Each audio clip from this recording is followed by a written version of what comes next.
Morning everyone. So it's 5 a.m. It's May the 20th. Just working on getting these maps drawn for the manure hauling guys. They just got started a little over an hour ago. They're hauling to the one rented farm, and then they're going to switch over to the fields here at home. Wanted to make sure they know which fields to spread on. Got a busy day today. Going to try to finish up planting soybeans. Started that yesterday.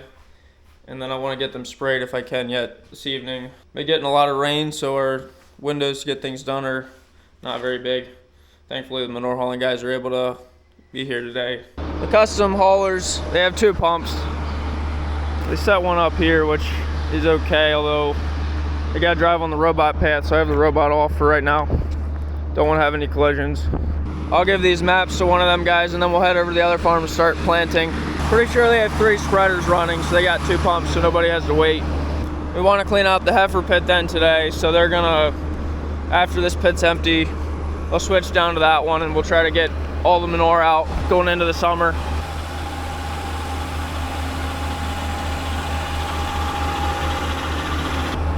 Good, beautiful morning.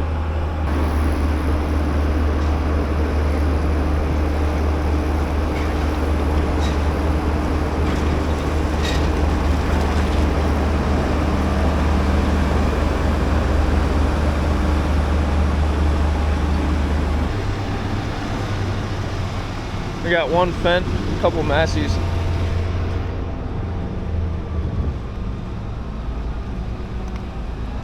I kind of messed up their pattern. I was talking to the one guy for a bit.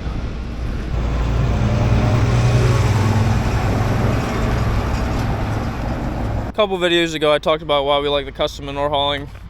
It's just nice because we wouldn't be able to catch this window with just our spreader. We would need several days to get the manure hauled. These guys can do it in It'll be done in probably 10 hours or something. We're able to let the ground dry over the weekend here till today. It's getting dry enough to haul on. It's not ideal, but I think it's as good as it's gonna get for now. As you can see, we're big time farmers now.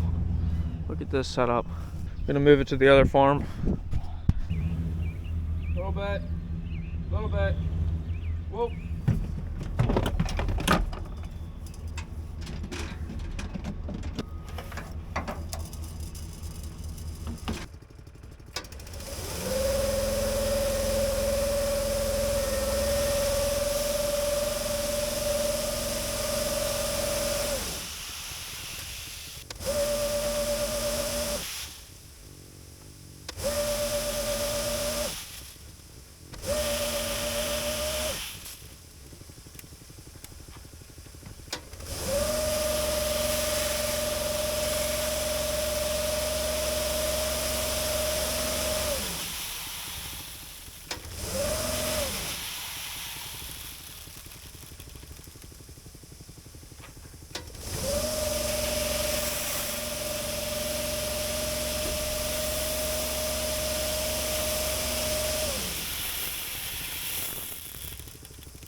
We probably put 9 or 10 bags worth of seed in about a minute there. So that saves a lot of time. So we're gonna move the tender, so I gotta empty the auger out so I can fold it. I've never used one of these before. Just got this little switch. Gotta let the seed fall out of that auger a little bit before we fold it. Planting Plenish soybeans from Pioneer. Been planting these for a few years now, feeding them to the cows. We keep them in the grain bank across the road, then they toast them, and we get them back. We feed about 6 pounds a day per cow.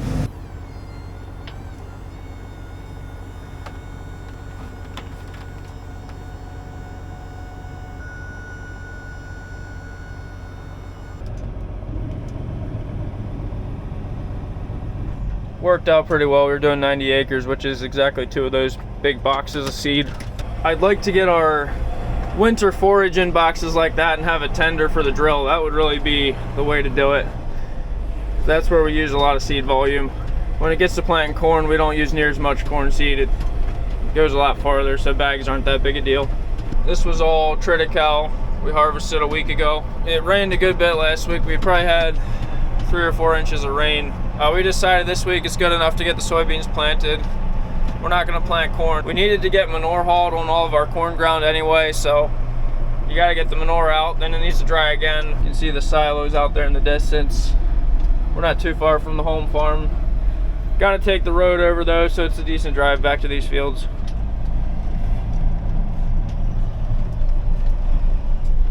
Not the most fun rig to take on the road or drive past trees with. We get to rent this farm, some nice acres. They started spreading over here. These are gonna be cornfields. I'm gonna plant some soybeans back in the back. Dad dropped off the tender.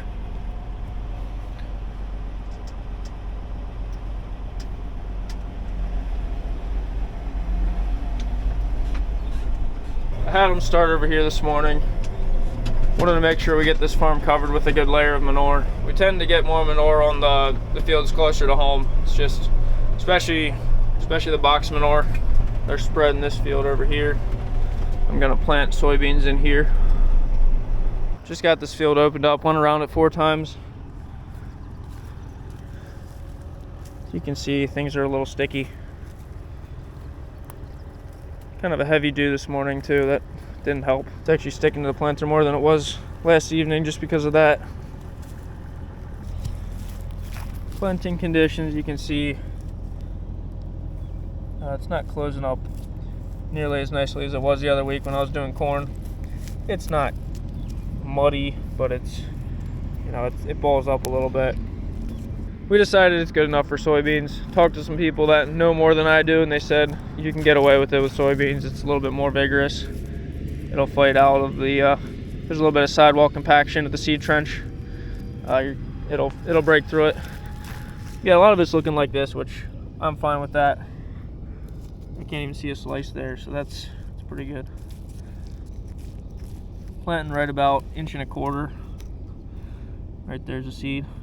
Sometimes we'll plant deeper than that if there's not as much moisture. We're gonna try to get this all planted today, and then we want to spray our residual herbicide on it. Got to do that right away. We don't want the beans to be out of the ground.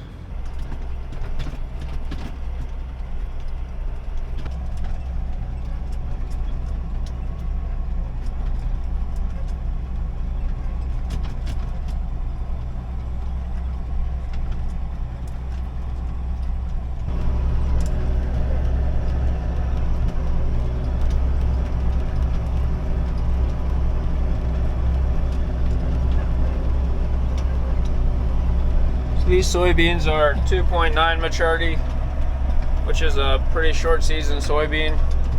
The nice thing with that is it's a little bit earlier harvest in the fall, and we can get back in and plant winter forage again before it gets too late. We like to get it seeded by October 15th, planting almost a month later than we did last year. Hopefully we can be harvesting by the first week of October. Manure haulers are almost done at this farm. Just got that little slice right there to finish.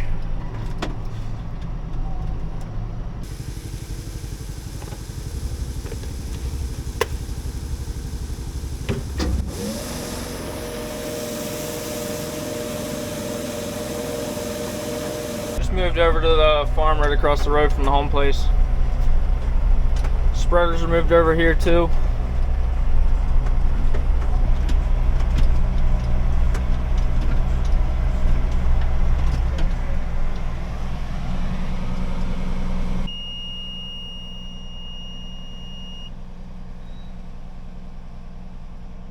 Just wanted to see how it's going in the heifer pit. Looks like he got it stirred up really nicely. Normally we haul out of that end. He was able to get the pipe out over top of the bank. It actually looks like it's working out really well. This was pretty solid in this area, but there was enough moisture there to get it stirred up pretty good, it looks like.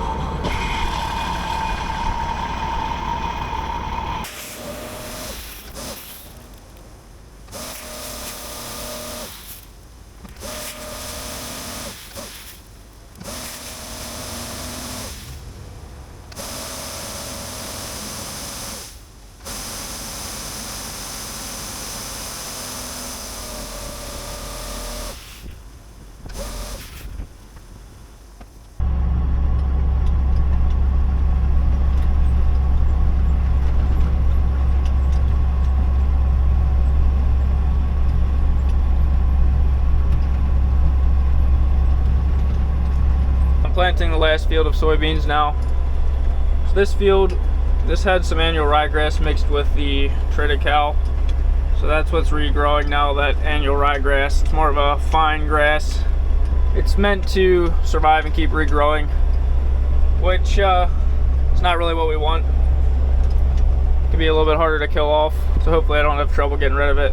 But I am noticing this field dried out quite a bit more than the other fields. It's planting perfectly in here. When you have something growing like that, it's pulling moisture out of the soil. Definitely makes a difference. Spraying our residual on the soybeans now. We plant the Plenish soybeans, so you can't get those in Liberty Link or Enlist. So it gives you less options for killing weeds after the crop is growing. So it's really important that we get a good residual herbicide on. We used something similar to this last year, had a lot of success with that. So I'm spraying a product called Authority Supreme and also Metribuzin. 6 ounces of each of those and 16 gallons of water. So I'm not spraying this on any plants, just trying to get this onto the soil, and it's going to stop seeds from germinating, stop the weeds from germinating, hopefully not mess up the soybean seeds at all. The only concern was with it being a little bit wet. I didn't get the seed trenches to close up as well as I like to see. So if we get heavy rain now, tomorrow, could it wash some of that into those seed trenches and hit the soybean seeds? I'm not sure. You have to either spray this before you plant or within 3 days after you plant. I was hoping to spray ahead like I did last year, but yesterday it was so windy that I wouldn't have been able to spray. Ideally, I would have sprayed first and then planted, giving it a little bit more time to dry out. Almost done with the spraying. I don't usually spray in the dark because you can't see very well. Probably can't see him, but my dad's out there with the other tractor. He's hauling some box manure. Just trying to get some of that done before it rains again.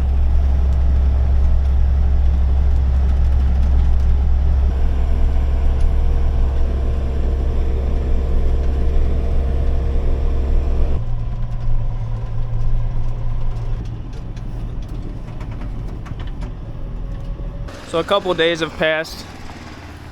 Got some rainy weather again. Should be able to get back in the field next week, I think. We just had a delivery yesterday.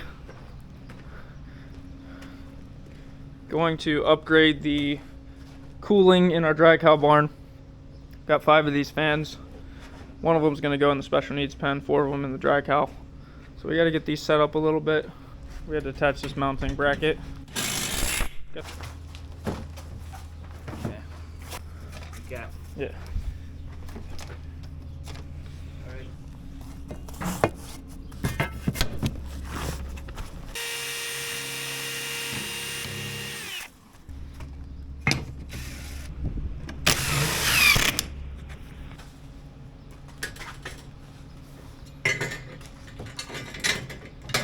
We got the fans ready to mount.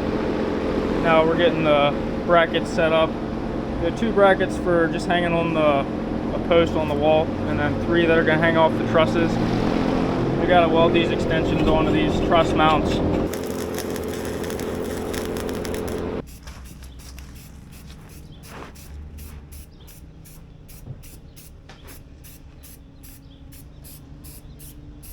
I think we have everything set up in here now. We're going to go out to the dry cow barn. We got to move some other fans around. We had 2 fans in that barn that were working. We're going to put them at a different spot. We were shopping fans a little bit lately. Decided to go with these. They're direct drive. No belt or gearbox on them. They should throw a lot of air. This is the dry cow barn where we're going to be putting the new fans. So this barn was built in 1999, I think. It's 51 stalls. Kind of had it undercrowded for a bunch of years with just our dry cows. Now we're running more heifers, pregnant heifers in with the dry cows, so it's fuller. Just hearing about the importance of cooling your dry cows. It's just as important as your milking cows. You just don't see the direct result. The milking cows, when they're under heat stress, the milk drops and you can tell they're stressed out. Whereas the dry cows, you don't see it right away. But they're carrying a calf, and heat stress can affect the calf, and it can affect the cows after they calve, hurt the foot health, and just the next lactation. The barn used to have a bunch of those fans. Over the years they broke. A couple years ago we installed those 2 in the back. Help move some air down over the stalls a little bit. We're planning to put 4 of those new fans in the back, so replace those 2 with the new ones and then put 2 up there as well. And we're gonna move those 2 fans up to the front alley. There's a little more risk of hitting the fans in the front with the skid loader when we're scraping or bedding, so we figure we'll put the older ones up here. So that's the plan. We want to get them hung up so we can get electric to them and hopefully have them running next week. So these fans, they do a pretty good job. The new fans should move more air, and these have a belt on them, so the belts wear out and they steal some of your energy, so they're not as efficient with the belt on them, but these do work pretty well.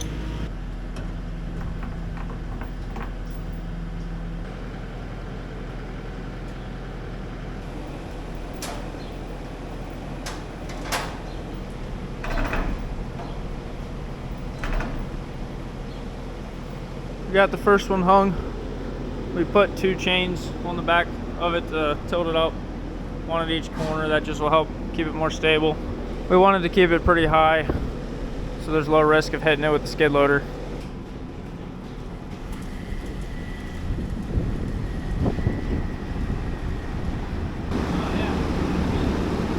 So Dad feels the air good. He's underneath the second fan there.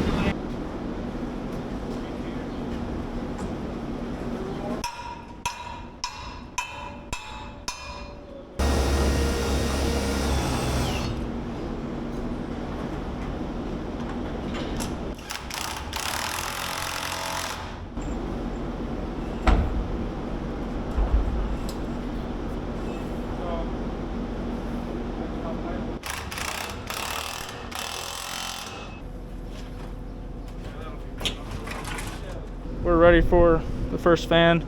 So these fans are completely made of composite. It's like plastic, not gonna rust. Pretty lightweight. And then the brackets here are stainless steel. I didn't get my camera set up. We got the first one mounted.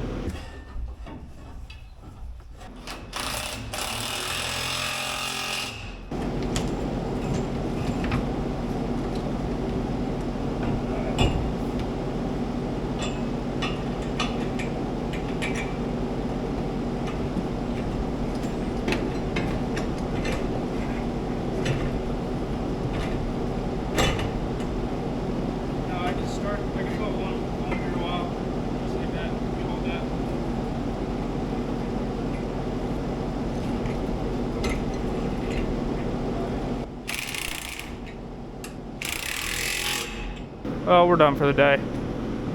Got 4 fans up. 2 more to put up in the back. Those go on the posts. It is the next day. Got some help here today. Brother-in-law Andrew. So we're in the parlor. We're moving some other fans around. Gonna do a better job cooling the cows in the holding area. So we're gonna put chains around the truss up through the ceiling. So I need to go up on top to guide the chain through. I gotta go up into the secret attic. I'm up here maybe once every year or 2. Last thing I was doing was running a Cat 5 wire for our solar panels over to get internet. All right, I got you.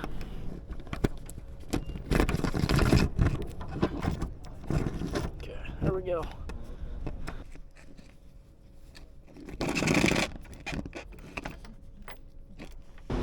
There's one. We want to do the same thing right here. So we got to be careful in these mats. They're nice, but skid loader will just separate them. Even though there's some screws in them, it'll pull them apart. It's a real pain. So we have to make sure we're off the mats before we pivot at all. We got them up just in time for milking. Got to get electric to them. So it'll cool the cows as they're standing there crowded waiting to get milked. And it's also going to pull fresh air through the parlor, through the front doors. It'll just help keep the air fresher for everybody. So to mount this, we're just sticking a couple big legs in the bottom, and on the top we're putting bolts through. These will be holding more weight. Carriage bolts through the other side, so I got to drill the holes for that.